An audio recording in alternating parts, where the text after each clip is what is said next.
जो dark psychology में बताने वाला हूँ, अगर वो तुम्हारे दिमाग में एक बार बैठ गई तो तुम्हारा लोगों को देखने, समझने और उनसे डील करने का तरीका हमेशा के लिए बदल जाएगा। बहुत से लोग जिंदगी में इग्नोर हो जाते हैं, भूल जाए जाते हैं, उनकी कोई प्रेजेंस महसूस नहीं करता। और कुछ लोग ऐसे होते हैं जो बिना कुछ खास किए भी लोगों के दिमाग पर छा जाते हैं। सवाल ये नहीं है कि उनके पास क्या है, सवाल ये है कि उन्होंने लोगों के दिमाग के साथ क्या किया है। भाई तुमने नोटिस किया है कि कुछ लोग कम बोलते हैं, कम दिखते हैं, फिर भी उनका नाम बार बार दिमाग में आता है। और कुछ लोग हर वक्त सामने होते हैं, हर जगह अवेलेबल होते हैं, फिर भी उनकी वैल्यू धीरे धीरे जीरो हो जाती है। ये कोई कोइंसिडेंस नहीं है, ये एक साइकोलॉजिकल पैटर्न है। इंसान का दिमाग हमेशा उस चीज की तरफ अट्रैक्ट होता है जो उसके कंट्रोल में नहीं होती। जो चीज प्रेडिक्टेबल हो जाती है वो बोरिंग हो जाती है, और जो चीज बोरिंग हो जाए उसे दिमाग खुद ही रिजेक्ट कर देता है। सबसे पहला कॉन्सेप्ट जो तुम्हें समझना होगा वो है साइकोलॉजिकल अनप्रेडिक्टेबिलिटी। जब लोग तुम्हें आसानी से समझ नहीं पाते, जब उन्हें यह नहीं पता होता कि तुम अगला रिएक्शन क्या दोगे, तुम्हारा अगला मूव क्या होगा, तब उनका दिमाग अपने आप तुम पर काम करना शुरू कर देता है। इंसान का दिमाग आंसर ढूंढने के लिए बना होता है, और जब उसे आंसर नहीं मिलते तो वो उस इंसान के बारे में बार बार सोचता है। तुम जितना कम एक्सप्लेन करोगे उतना ज्यादा लोग तुम्हें एनालाइज करेंगे, और एनालाइज करते करते कब वो तुम्हारी आदत बना लेंगे उन्हें खुद भी पता नहीं चलेगा। सबसे इंपॉर्टेंट फैक्टर है इमोशनल कॉन्ट्रास्ट। अगर तुम हर वक्त सेम इमोशन दिखाते हो, सेम टोन, सेम एनर्जी, तो तुम बोरिंग हो जाते हो। लेकिन जब तुम कभी कूल रहते हो, कभी इंटेंस, कभी इमोशनली अवेलेबल और कभी बिल्कुल डिटैच्ड,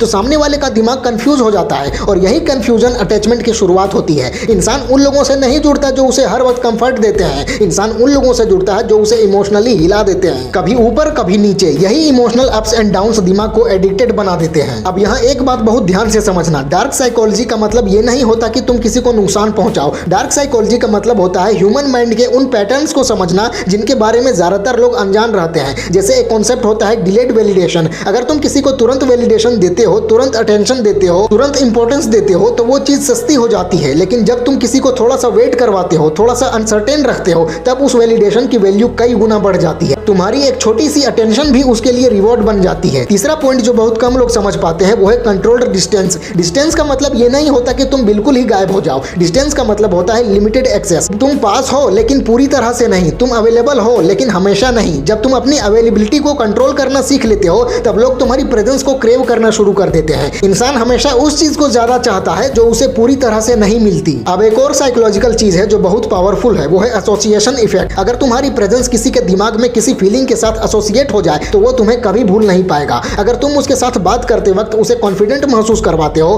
कूल महसूस करवाते हो, या फिर थोड़ा सा नर्वस महसूस करवाते हो, तो वो फीलिंग उसके दिमाग में तुम्हारे नाम के साथ अटैच हो जाती है। बाद में जब भी वो फीलिंग आएगी तुम ऑटोमेटिकली उसके दिमाग में आ जाओगे। ये प्रोसेस अनकॉन्शियस होता है, इसमें लॉजिक का कोई रोल नहीं होता। चौथा कॉन्सेप्ट है मिररिंग विद डिफरेंस। सिर्फ मिरर करना काफी नहीं होता। अगर तुम बिल्कुल सामने वाले जैसे बन जाओगे तो तुम यूनिक नहीं रहोगे। तुम्हें उनकी सोच, उनकी लैंग्वेज, उनकी बॉडी लैंग्वेज को समझना है, लेकिन साथ ही अपना एक अलग फ्रेम भी रखना है। जब तुम उन्हें ये महसूस करवाते हो कि ये इंसान मुझे समझता है लेकिन ये मुझसे थोड़ा अलग भी है, तब दिमाग उस इंसान को स्पेशल कैटेगरी में डाल देता है, और स्पेशल कैटेगरी से लोग आसानी से बाहर नहीं आते। अब यहाँ पर एक चीज और समझ लो, जो लोग हर वक्त अपनी वैल्यू एक्सप्लेन करते रहते हैं वो असल में अपनी वैल्यू खुद ही गिरा देते हैं। जो चीज वैल्यूएबल होती है उसे एक्सप्लेन नहीं किया जाता, उसे महसूस करवाया जाता है। तुम जितना कम अपने बारे में प्रूव करने की कोशिश करोगे उतना ज्यादा लोग तुम्हें डिस्कवर करने की कोशिश करेंगे, और डिस्कवरी हमेशा अटैचमेंट लाती है। एक और डार्क प्रिंसिपल है एग्जिट पावर। जब लोगों को यह लगता है कि तुम कभी भी सिचुएशन से निकल सकते हो, तुम किसी पर डिपेंडेंट नहीं हो,